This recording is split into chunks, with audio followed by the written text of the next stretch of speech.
1,00,000 करोड़ की फोटो। आप कहेंगे भैया इसको बताओ कैसे 1,00,000 करोड़।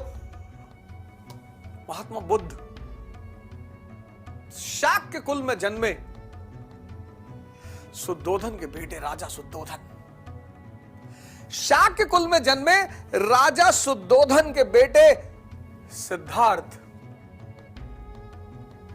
बड़े परेशान हुए। राजा सिद्धार्थ जैसे आजकल हमारे मां बाप परेशान होते हैं, कुंडली बनवाते हैं, कुंडली दिखाते हैं, और गलती से अगर कुंडली देखने वाले ने कह दिया कि अरे भैया बड़ा संघर्ष है,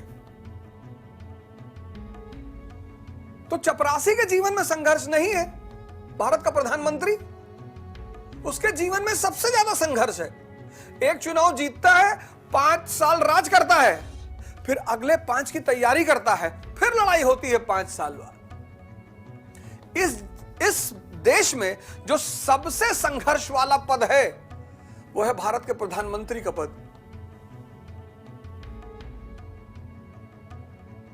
और इस देश में जो संघर्ष विहीन पद है वो है चपरासी का पद। तो जिसको भी संघर्ष नहीं चाहिए वो राजा बनने का ख्वाब छोड़ दे।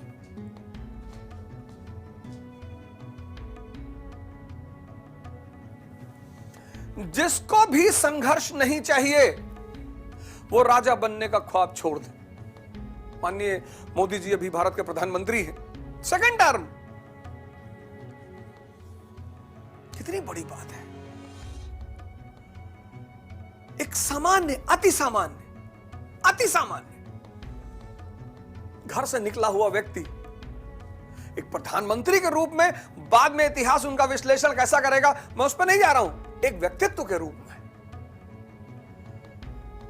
एक अति सामान्य घर, 2nd टर्म भारत का प्रधानमंत्री लाल बहादुर शास्त्री जी, अति सामान्य, अति सामान्य। कैसे, क्यों, क्या तरीका था, क्या रास्ता था?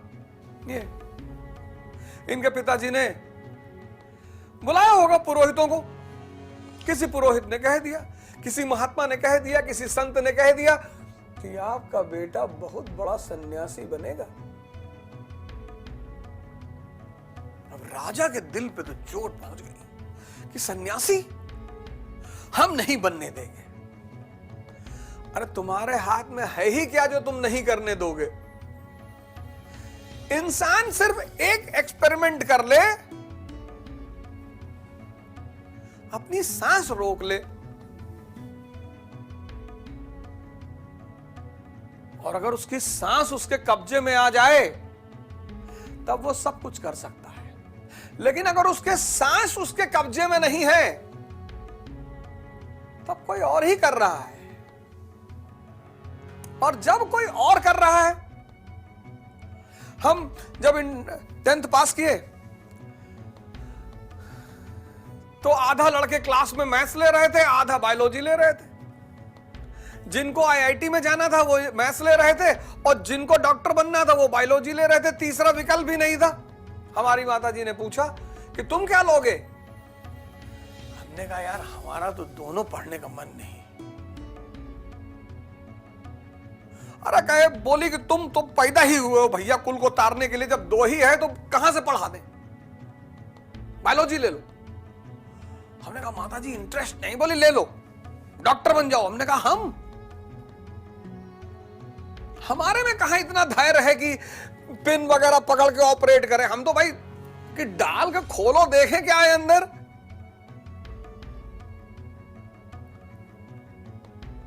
रोते गाते 11th पास किया, 12th पास किया। मैं इस देश और इस दुनिया के सभी मां बाप से निवेदन करूंगा कि जहां तक संभव हो सके अपने बच्चों के मत का भी सम्मान किया करिए। करना उन्हें है, लड़ना उन्हें है, युद्ध उन्हें करना है। तो जो अस्त्र वो उठाना चाहे उठाने दीजिए। जब अपनी मर्जी का अस्त्र उठाएंगे तो ज्यादा अच्छी लड़ाई लड़ेंगे। जहां तक संभव हो सके। कभी कभी अभिभावक सही होते हैं, बच्चे गलत कर रहे होते हैं, वो भी एक दुर्घटना है। जहां तक संभव हो सके यह हाथ जोड़कर मैं इस देश और इस दुनिया के सभी माता पिताओं से, सभी अभिभावकों से यह अपील करता हूं कि आप बच्चों के साथ जबरदस्ती ना करें। इनके पिता ने कहा, शुद्धोधन, राजा शुद्धोधन ने कहा कि हम बनने ही नहीं देंगे, हम तो आईएएस बनाएंगे, हम सन्यासी बनने ही नहीं देंगे। और इस हठ में वो एक गलती कर गए। कौन सी?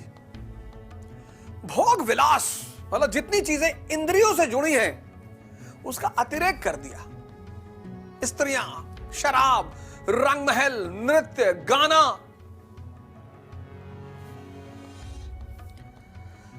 और 4 दिन लगातार आलू खा लोगे तो आलू खाने से विमुख हो ही जाओगे। नियम है, इंद्रियां किसी काम को सतत नहीं कर सकती। इसलिए माएं बच्चों को सुलाती हैं तो एक ही लाइन रिपीट करती रहती हैं, चंदा मामा आजा, चंदा मामा आजा। वो 50 बार सुनता है, सो जाता है कि सोचता है कि आगे भी कहोगे। आप क्या समझते हैं कि उस शब्द चंदा मामा में कुछ जादू है? कोई जादू नहीं है। वो लड़का वेट करता है कि चंदा मामा आ जाके बाद मेरी मां क्या कहेगी, और मां समझदार है, वो बोलती ही नहीं, वो सिर्फ एक लाइन कहती, चंदा मामा आ जा। तो लड़का सोचता है कि अगला, अब यही लाइन मां जो है 50 बार रिपीट करती, 51वें बार में लड़का सो रहा होता है कि टॉर्चर करोगी, परेशान कर रही हो, चंदा मामा आजा, चंदा मामा आजा। इंद्रियां जो है वो किसी भी चीज को सतत नहीं ग्रहण कर सकती, उन्हें परिवर्तन चाहिए, चेंज चाहिए। जब समय आया, एक खूबसूरत स्त्री से विवाह कर दिया, यशोधरा। अब उस राजकुमार ने, सिद्धार्थ ने, अब देखो सिद्धार्थ और अर्जुन दो इस देश की संस्कृति के बहुत बड़े पात्र हैं। और तीसरा तो अविस्मरणीय है, एकलव्य, उस पर भी मैं चर्चा करूंगा। सिद्धार्थ और अर्जुन दो इस संस्कृति के बहुत बड़े पात्र हैं। और तीसरा तो अद्भुत पात्र है, एकलव्य, उस पर मैं बाद में चर्चा करूंगा। अद्भुत। सिद्धार्थ क्यों बड़ा पात्र है और अर्जुन क्यों बड़ा पात्र है? दोनों पात्र हैं क्योंकि हम सब सिद्धार्थ और अर्जुन की तरह ही पैदा होते हैं। हम सब इंद्रियों से ही जीवन की शुरुआत करते हैं। अब सिद्धार्थ ने जीवन में इंद्रिय सुख के सिवा कुछ जाना ही नहीं था, जाना ही नहीं, देखा ही नहीं। और एक दिन गलती से वो अपने रथ पर बैठकर साथ शहर में निकल गए। और जब निकले, बस वहीं से उनके जीवन में क्रांति हो गई। और सिद्धार्थ बन गया बुद्ध।